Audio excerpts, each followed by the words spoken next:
વિદ્યાર્થી મિત્રો, મારી યુટ્યુબ ચેનલમાં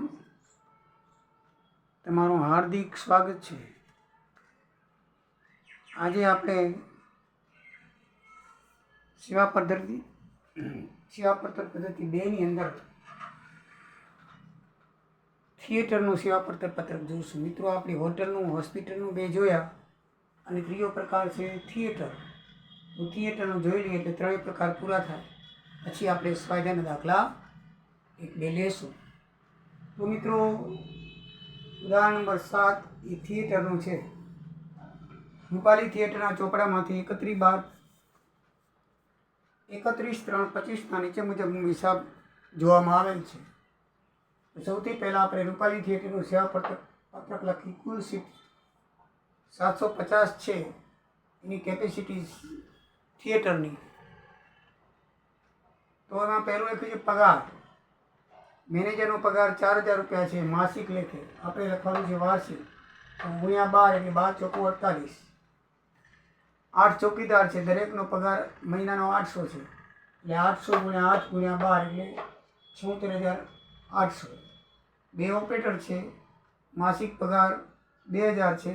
તો 2 ઓપરેટર ગુણ્યા 2000 ગુણ્યા 12 એટલે 48000. ક્લાર્ક 5 છે અને દરેકનો માસિક પગાર 1200 છે. 1200 ગુણ્યા 5 ગુણ્યા 12 એટલે 7200 પગાર.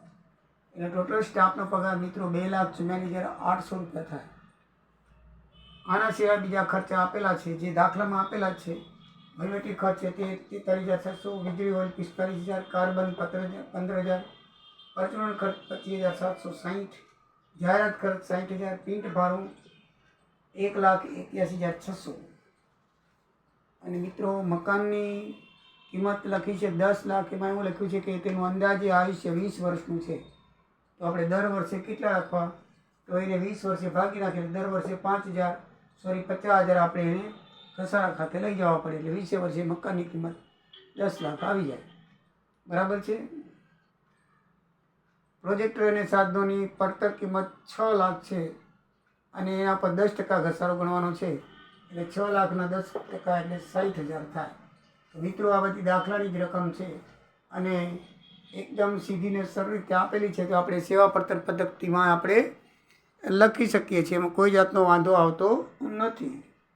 હવે આપણે બેઠકનો, કેટલી બેઠકો કેટલા પ્રકારની છે? ટોટલ 750 બેઠકો છે. એમાં દરરોજ 300 થાય છે. બરાબર છે. સવાર, બપોરે, સાંજ, અથવા સાંજના 200 કે એક બપોરનું 200.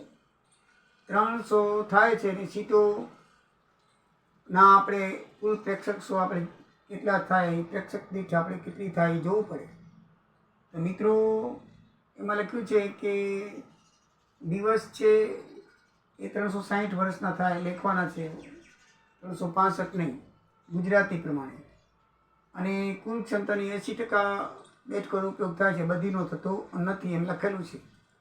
તો આપણે પ્રેક્ષક શોના જોઈએ તો 300 સીટ છે લોઅર ક્લાસની, 250 છે અપરની, અને બાળકની છે 200.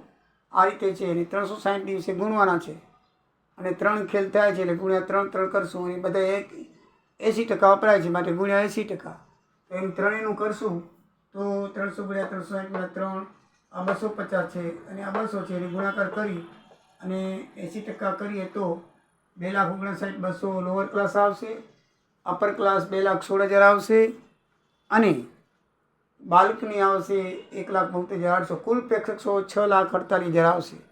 આ મિત્રો તમને ખબર પડી ગઈ છે. આપણે જેમ પથારીમાં હોસ્પિટલમાં કરતા, હોટલમાં રૂમના દિવસો ગણતા, એ જ રીતે આમાં આપણે કુલ સીટના ગણવાના છે, દિવસો ગુણવાનું છે. આમાં એક વર્ષના ના આવે કારણ કે આ રોજ દિવસનું હોય, વર્ષનું તો આમાં આવે નહીં. એટલે દિવસો ગુણવા પડે. દિવસો 360 લેવાના એમ કીધું છે આપણને દાખલાની અંદર. બરાબર છે. અને એટલે 360 લીધા કે 365 લીધા, ગુજરાતી પ્રમાણે ચાલે. એટલે એ પ્રમાણે 6,48,000 થાય. હવે એમાં ભારિત પ્રમાણ આપેલું છે 1:2:3 ત્રણેય ક્લાસનું. તો પણ આપણે ભારિત પ્રેક્ષક શો શોધવો પડશે. બરાબર છે. ઓ શોધ્યો છે એ ખાલી પ્રેક્ષક શો ભાર પ્રમાણે શોધીએ તો 1:2:3 છે. તો દરેકનું પ્રમાણ આવી ગયું છે. 2 × 60 200 200 અને 72,800 લખેલું. એને ભાર વડે ગુણી નાખો. ભારિત શોધવું એટલે ભાર વડે ગુણી નાખવાનું. એટલે 1/2/3 ભાર આપેલો છે તો 2,59,200, 4,32,000, 5,18,400 આવે તો કુલ ભારિત પ્રેક્ષકો 12,09,600 થાય.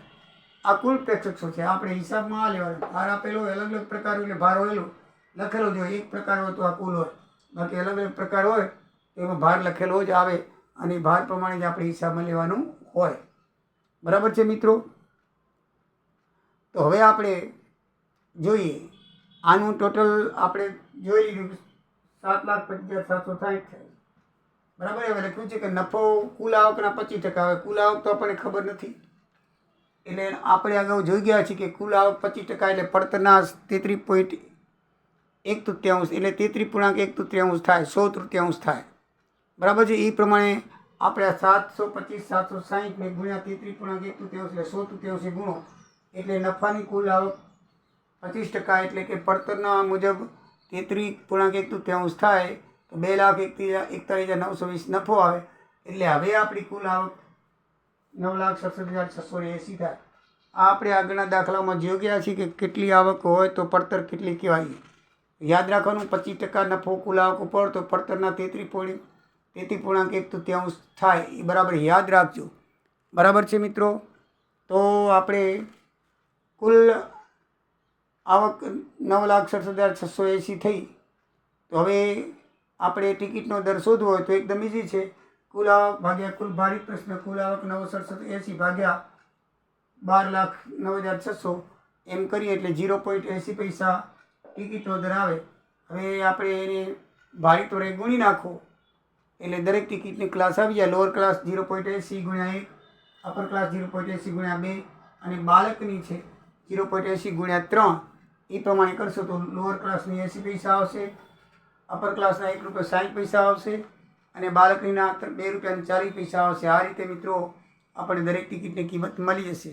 આમ જુઓ તો દાખલો એકદમ ઇઝી અને સરળ છે એટલે તમને કોઈ પણ જાતની તકલીફ પડશે નહીં મિત્રો. બરાબર છે? ખર્ચા બધા આપી દીધેલા છે એટલે ખર્ચાને પડતર પત્રકમાં લખી નાખો અને કુલ આવકના 25% નફો લખવાનો છે. એટલે પડતર આવી પડતર છે, કુલ આવક તો આપણને ખબર નથી એટલે આપણે આગળ જોયેલું છે કે પડતરના 25% એટલે કુલ આવકના 25% એટલે પડતરના 33.1 તૃતીયાંશ થાય. એ 725 760 ને ગુણી નાખો ગુણ્યા 100 તૃતીયાંશ એટલે 2,41,920 નફો આવે. એ ઉમેરી દો એટલે કુલ આવક આવી જાય. બરાબર છે? તો આ પ્રમાણે કુલ આવક મળે. બાકી તો તમને આવડે જ છે, શીખવાડ્યું છે. મિત્રો કોઈ પણ જાતની તકલીફ હોય તો કહેશો. હવે આપણે નેક્સ્ટ વિડીયોની અંદર આપણે સ્વાધ્યાયના દાખલા કરશું અને પછી આપણે આ સ્વાધ્યાય પૂર્ણ કરશું. તો આવજો. જય સિયારામ, જય દ્વારિકાધીશ.